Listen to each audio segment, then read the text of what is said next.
Greetings all, Frog here. Let's play some GeoGuessr. Pardon me. A 3-minute world challenge. What's that? Yellow on one side, white on the other. Is this a U.S. divided highway? Ooh, it appears like it could be.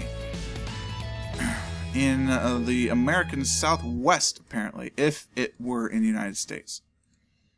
It has all the proper markings to be a United States divided highway. We'll just have to follow along and see if we can get to any sort of road sign here. Mile 4, okay.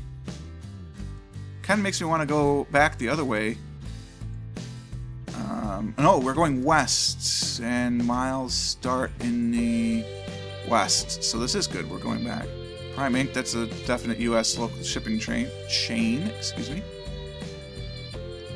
And we're only 4 miles to the border, but we've only got 2 minutes left, so...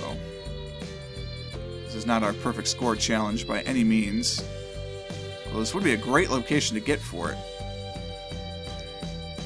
$27 a night. That's scary. Not sure I'd want to stay in a room that's only $27 a night. Fish Lake National Forest. We're leaving Fish Lake National Forest. Alright. Heading west. Junction 15, 22 miles. Alright. So the 15, I believe, is in California. Alright, there's the 15. We're going into junction with it. It's 2 miles away. We can get there in time. Exit 1. That would be fine too. Historic Cove Fort. Tell me what road we're on. I know we've got the junction with the 15 coming up, but I want to know what we're on. Oh, you're going to do that? Okay, just for one click. This road is not ending at the 15. Going toward Las Vegas to the west. 52 seconds is plenty of time. Don't panic. Get down there, please. Thank you. Just so I can see what our crossroad is here. It is 70? 70 and 15. 70 is up here. Fish Lake National Forest. There's the 70. Coming into the 15. We were just barely inside of it. I'll take $49.95 for a 3-minute challenge. Mediesel. We appear to be in Brazil, which is terrifying. Go back this way a bit. See if we can't get some more clarification. I wonder if you could be in Portugal. I haven't really looked. But it's a little scary because pretty much I've been trained now. If I see Portuguese, we're in Brazil. So if you can actually be in Portugal, that's a problem. Yeah, .br. Looks like .upf.br. I wonder how you can do that. UPF. Alright.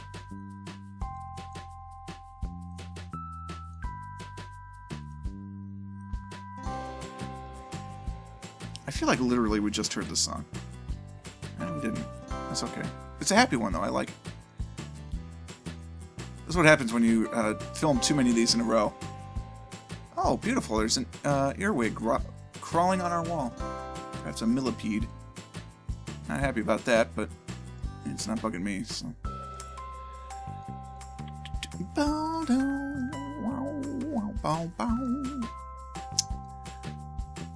Casca. Vinho. We're in a wine region. All I gotta tell you is if I feel him on my foot, I'm leaving. Universidad UPF.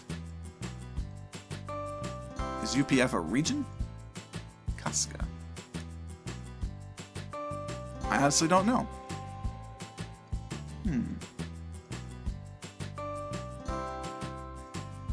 It's a good thing my wife's not here. She'd be flipping out about the bug.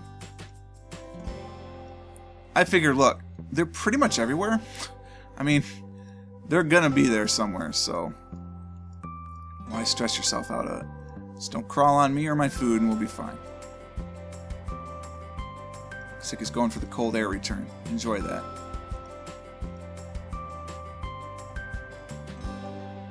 São Domingos do Sol. So are we in Minas do Sol?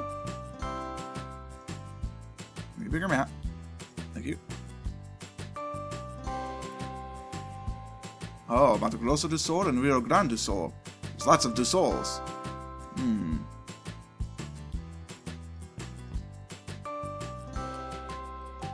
It's quite a sign for a restaurant. Yeah, 20 seconds left. Let's be honest. We'll just put it somewhere in between the two. We're going to say we're in Rio Grande do Sul. Nice! Casca. UPF. Don't even know what that is. University of something. Oh, hell. For the United States. I'm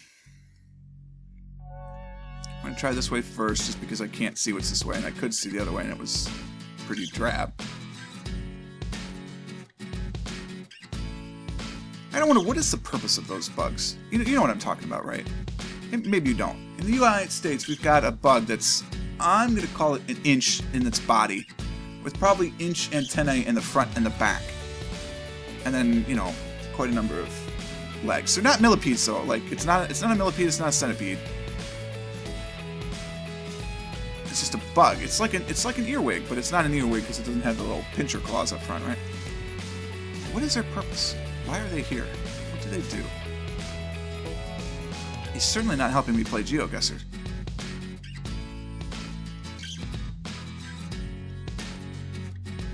And excuse me for forcing my idea of gender upon it. It's just chilling. Chilling like a villain. Are you gonna tell me anything? Nothing useful, unfortunately, because of the bad camera. I mean, this could be Ohio, this could be Illinois, it could be Indiana, it could be southwestern Michigan, it could be parts of Pennsylvania, it could be parts of New York, it could be parts of Kansas, for that matter, Missouri, Alabama.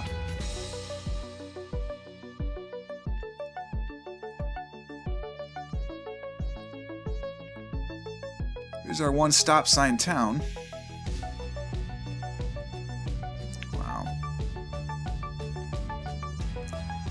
Probably on a county road, so we're not going to get any sort of road sign. Alright, let's go the other way. We went north. North didn't work. Let's try south. Right, south just looks bare. You never know. Maybe right over that hill there'll be a big town that says, "Welcome to America's Heartland," or something. We'll be good to go. Now he's just chilling out on the wall. Just taking a bit of a break. I read an interesting book, I don't know, years ago, about perspective and dimensions and stuff, and how, like, if you were an ant, you can't really process the third dimension, a non-flying ant, because you're always on the surface of something. So for you, there are only two directions. Well, 4 directions, right? But there's not 6. There's no up or down. And that how beings, like, we can experience the 4th dimension because we live in it, but how we... Okay, I just gotta pick a spot. We're in the middle of Ohio. I mean, we're not, but there you go. We were in Indiana. I mean, like I said, from like here through here. This looks very similar. It's just whether or not you have hills. It's very interesting. So, you know, I bring this up because does the earwig experience the 3rd dimension? I would say yes, because of the very large curved antennae. We appear to be in the United States again. It's not a guarantee, though. I'm doing this to see if I can read the road sign. Get a clue. At least as to language. Greenleaf Road. It's very lovely. Now we look like we're in Pennsylvania or New York. We're going to go over the hill because, again, I can't see over the hill. For sale, that's in English.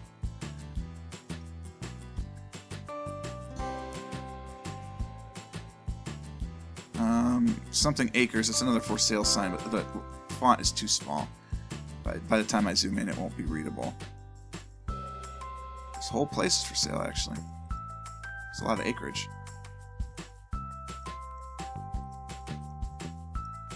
You can see the faint yellow line in the middle. That's, I mean, it's the United States, it looks like. I mean, maybe it's not, but it certainly seems like it. Somebody of Dutch descent, maybe, with the bright blue house.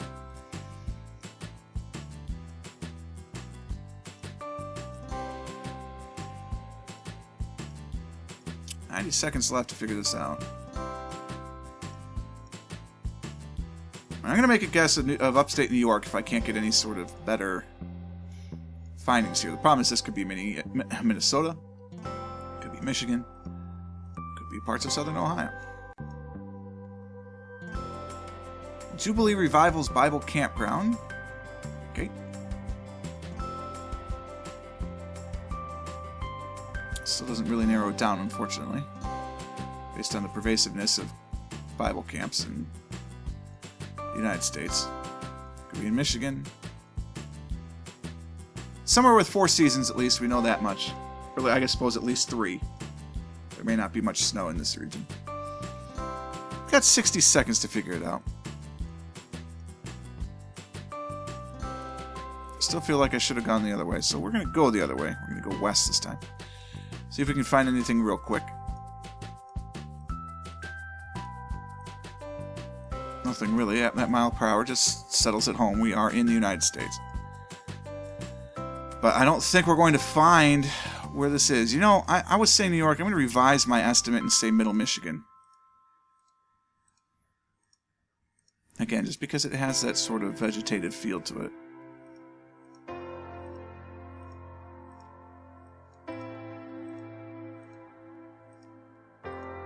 Although there's a front plate. There are no front plates in Michigan. Let's go with upstate New York. No, click, for God's sake. Man, we're playing GeoGuessr. Ooh, not bad. We're actually in Maine. Lovely. For our final round, we find ourselves in Thailand? I say that because it looks like Brazil slash Asia, but there's mopeds all over the place, and that's a very Thai thing. Yeah. But we're driving on the right. It looked like we were driving on the right.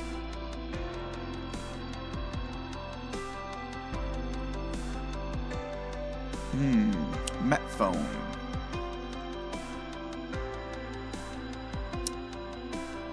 So if we're driving on the right, and it looks like Thai writing, which it kind of does to me, we're in Cambodia, Laos, either one really.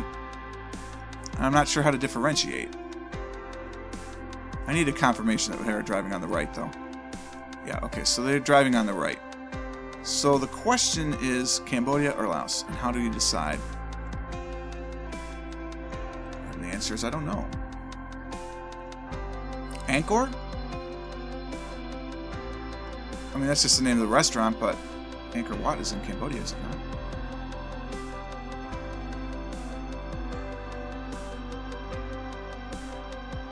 I honestly don't know the answer to that question. I feel like it is, though. But I don't remember where. But I would be comfortable with a Cambodian guess at this point. I've seen enough to kind of confirm that in my mind as a valid choice.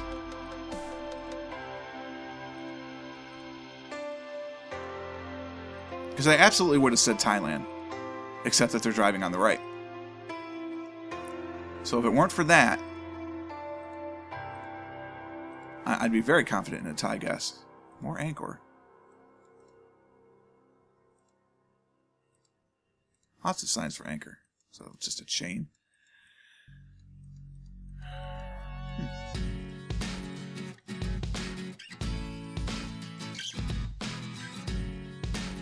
Yeah, I mean, I've got 30-some seconds left. That was the town. So we're not like we're in Phnom Penh, but I feel like we're not maybe too far out of it. Let's say that we were somewhere around this region. Okay, not bad. We were south of it. But yeah, that's the kind of idea. Hey, another great score. We've been nailing these world challenges quite well, actually. I'm very happy with that. 3 in the US, so that's a lot. I hope you enjoyed this episode. If you did, click the like button. Consider subscribing to the channel to stay updated to everything. And until next time, cheers.